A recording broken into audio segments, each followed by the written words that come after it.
ఇది జాంకాయ కదా అనుకుంటాం. అంటే ఇప్పుడు అన్నీ హైబ్రిడ్ వచ్చేసాయి మనకి జాంకాయలు. అని దేశవాళీ చెట్టు ఎక్కడ అంటే అట్లని పోషించండి, రక్షించండి. ఆ దేశవాళీ జామ చెట్లు ప్రతి ఇంటి దగ్గర ఉండాలి.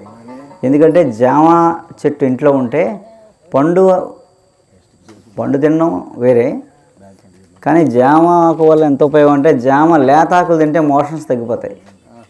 జామది లేతాకులు తిన్నారనుకోండి, లేతాకులు నూరి ఇస్తే మధ్యలో ఇస్తే మోషన్స్ తగ్గిపోతాయి. మీకు చూడండి అనుమానం భలే ఉంటుంది. జామాకు నూరి గంజిలో వేసిస్తే నీళ్ళ విరేచనలు తగ్గుతాయి. అదే జామాకు నూరి పెరుగులో వేసిస్తే రక్త విరేచనలు తగ్గిపోతాయి. ఒకటి డోసు పోతాయి. జామాకులు లేతయి మనం తీసుకుంటే షుగర్ వ్యాధి రాదు. షుగర్ వ్యాధి ఉన్న వాళ్ళు కూడా జామాకు పొడి చేసి వాడుకుంటే, లేతాకులు పొడి చేసి వాడుకుంటే షుగర్ తగ్గిపోతాయి. ఇంకోటి ఏంటంటే చాలాసార్లు చెప్పాం, ఆ వీడియో కూడా ఉంటుంది. జామాకు పండిపోతే పసుపు రంగులోకి వచ్చేస్తుంది, ఎల్లో కలర్లోకి వచ్చి రాలిపోతాయి. ఆ పసుపు రంగులో రాలిపోయిన ఆకుల్ని కషాయం కాచి ఇస్తే ఈ ఎడిక్షన్స్, డ్రగ్ ఎడిక్ట్, ఈ మద్యం ఎడిక్ట్ అయిపోతుంటారు కదా, వాళ్ళు మానేస్తారు. తాగబుద్ది ఇది కొంతకాలం ఈ రసం కషాయం ఇస్తే ఇష్టం లేదనుకోండి, వాళ్ళు తాగేదంటే కల్పించడమే. నెమ్మదిగా ఇంక తాగబుద్ది లేదు. ఓ 4 గ్లాసులు తాగుతున్నారు అనుకోండి, కొద్ది రోజులు పోయి 2 తాగుతారు, ఇంకోసారి పోతే 1 గ్లాస్ తాగుతారు, తర్వాత వెళ్తారు వాసన చూసి వచ్చేస్తాడు. ఇలా మానేస్తారు. చుట్టలో బీడీలు సిగరెట్ అలవాటు ఉందనుకోండి, ఆ చుట్టలోనో బీడీలోనో సిగరెట్లోనో ఈ ఆకు ఎండబెట్టేసి అందరూ తోసేయాలన్నమాట. తోసి కలిపించేయాలి, ఇంకా తాగుతారు. అలాగా చెడు అలవాట్ల నుంచి మానిపించచ్చు. డ్రగ్స్ కూడా మనం డీడెక్షన్ చేయొచ్చు అనమాట. జామాకులో అంత ప్రాపర్టీస్ ఉన్నాయి. పండాకులు పండాకు రాలిపోయేటప్పుడు ఆ ఆకుల్ని పొడి చేసి అలా. ఓకే.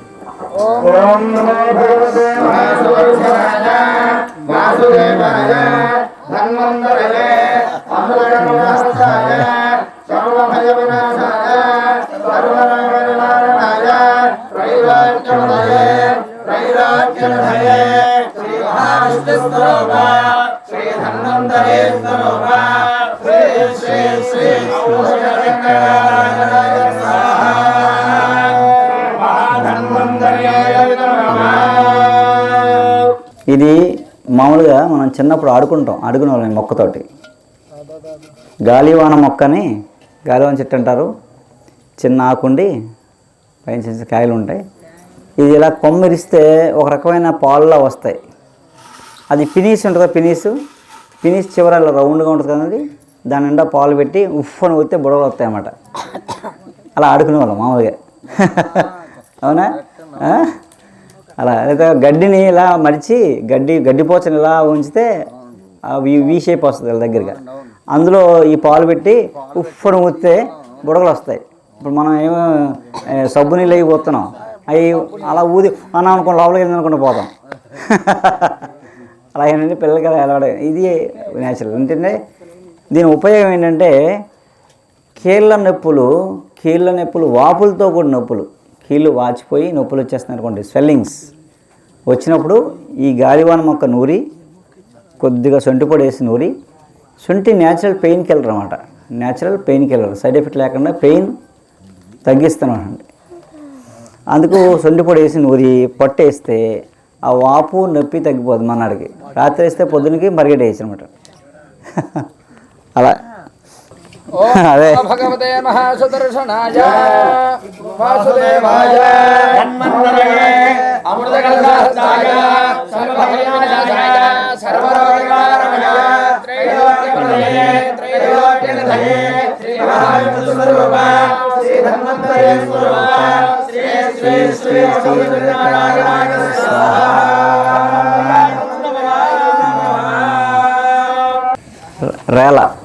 రేల చెక్క. యాక్చువల్గా రేలకాయలు చూస్తే మీరు గుర్తుపడతారు. ఇప్పుడు కరెక్ట్గా చెట్టు నిండా ఆకులు పోయి పసుపు రంగు పూలు గుత్తులుగా ఉంటాయి. ఈ రేల అలా గుర్తుపట్టగలం అడవిలో మనం. నల్లటి కాయలు లాటిల్లా ఉంటాయి, ముదిరిపోతే కాయలు ఉంటాయి నల్లగా, ఎండిపోతే నల్లగా ఉంటాయి, పచ్చిగా ఉంటే గ్రీన్గా ములక్కాయలలో ఉంటాయి. అది తెలుసు కదా. దాని నిండా ఇదంతా అదే మీ కొండకిడ బోళ్ళు ఉంటాయి, కాయలు కూడా నల్ల కదులుతుంటాయి. అలా రేల చెక్క ఇది యాక్చువల్గా రేల ఆకులు లేత ఆకులు పచ్చడి చేసి తినచ్చు అనమాట అండి. చర్మాదులు అలాంటివి పోతాయి. రెండు ఏంటంటే రేల ఆకు, లేత ఆకు, మెంతులు పెరుగులో నూరి రాస్తే చుండ్రు పోద్ది. అలాగే చర్మవ్యాధులు పోతాయి రేల వల్ల. అలాగే రేలకాయలు నల్లగా అయిపోతాయి కదండి, అందులో గుజ్జు ఉంటుంది, చింతపండులా ఉంటుంది. కాకపోతే ఏంటంటే అది తింటే కడుపు నొప్పి వచ్చేస్తుంది మామూలుగా. అందుకని ఒక సామెత ఉంటుంది, ఎవరన్నా బాగా ఎగురుతున్నారు అనుకోండి, గెంతున్నారు అనుకోండి ఇటుని, ఎందుకురా రేలకాయలు తిన కోతిలా గెంతున్నాం అంటారు అనమాట. అంటే కోతి పొరపాటున రేలకాయ తినేసుకోండి కడుపు నొప్పి వచ్చేస్తాను అనమాట. అది గెంతేస్తూ ఉంటుంది, ఇంక ఉండదు. అందుకేం చేస్తారంటే ఇది మందుగా, రేలకాయ మందుగా వాడాలంటే, మనకు మందుగా పనిచేయాలంటే ఆ కాయని ఆ చెట్టు కింద కప్పెట్టేస్తారు.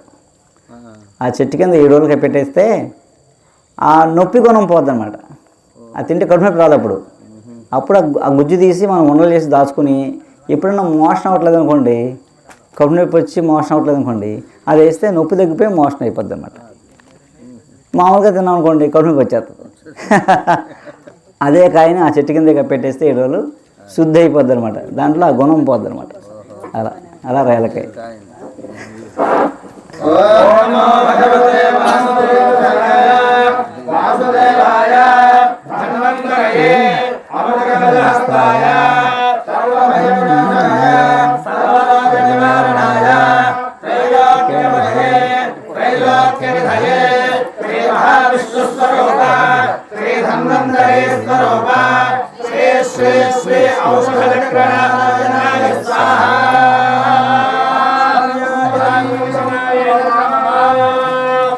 నా పేరు శ్రీలక్ష్మి. నేను వైజాగ్ నుంచి వచ్చాను. యాక్చువల్గా నాకు 2019లో క్యాన్సర్ వచ్చింది, బ్రెస్ట్ క్యాన్సర్. అప్పటికి నాకు డాక్టర్ గారు పరిచయం లేదు. 2019 మొత్తం కరోనా టైం వరకు నాకు ట్రీట్మెంట్ అయ్యింది, వేరే హాస్పిటల్లో అలోపతి అయ్యింది. తర్వాత పోస్ట్ క్యాన్సర్ ఎఫెక్ట్స్ వస్తుంటే, క్యాన్సర్ తర్వాత ట్రీట్మెంట్ అయిపోయిన తర్వాత వచ్చే ఎఫెక్ట్స్కి నేను డాక్టర్ గారి దగ్గర, నాకు అప్పుడు ఒకళ్ళ ద్వారా తెలిసి నేను వచ్చాను. వచ్చిన తర్వాత నేను ఒక 6 months డాక్టర్ గారి మందులే వాడాను. మోకాళ్ళ నొప్పుల దగ్గర నుంచి అన్ని బోలెడ్ సైడ్ ఎఫెక్ట్స్ అండి. నిలబడలేకపోయేదాన్ని, ఆయాసం కూడా వస్తుండేది నాకు. నేను 6 నెలలు వాడాను డాక్టర్ గారి మందులు. అంతా క్యూర్ అయింది నాకు. ఇప్పుడైతే ఏ ప్రాబ్లం లేదు. నేను డాక్టర్ గారి దగ్గరికి ఇప్పుడు ఎందుకు వస్తానంటే, నేచర్ క్యాంప్కి ఎంజాయ్ చేయడానికి మాత్రమే ఇప్పుడు వస్తున్నాను. నేను నన్ను చూడండి, బాగున్నాను కదా ఇప్పుడు నేను. అది ఓకే, థ్యాంక్ యూ. నమస్కారం అండి. మరి గురువుగారిని చూస్తుంటే నాకు మనస్తత్వం అయితే చిన్నపిల్లల మనస్తత్వం లాగా ఉంటుంది. మరి ఆ భోజనం సంగతి చూస్తే, ఆ భోజనం మనం తింటుంటే దానిలో ఆయన ప్రేమ, ఆప్యాయత, అభిమానం అన్నీ కనిపిస్తూ ఉంటాయి. అందుకే అంత రుచిగా ఉంటుందేమో అని అనిపిస్తూ ఉంటుంది. చేసిన తీరు వేరు. తర్వాత దాన్ని తిన్నారా అని అడగటం, అక్కడ పెట్టే తీరు అన్నీ కూడా చాలా, అసలు మనం ఇంట్లో కూడా అట్లా ఒక్కోసారి పెట్టుకోమో అనిపిస్తుంది. మన పిల్లలకి, మన కుటుంబంలో సభ్యులకి అట్లా పెడతారు. తర్వాత మరి ఈ ఆయుర్వేద ఇది ఒక గురువుగారు ఒక ఉద్యమంలాగా చేపట్టారు. ఇవాళ పరిస్థితుల్లో ఈ ఉద్యమం చెప్పాలంటే ఒక యుద్ధం చేయటమే. మరి ఈ యుద్ధంలో మేమందరం ఏదో రామరావణ యుద్ధంలో కనుక ఉడతలు సహాయపడినట్టు మేమేమన్నా కొంచెం సహాయపడగలమని చెప్తూ నేను సెలవు తీసుకున్నాను.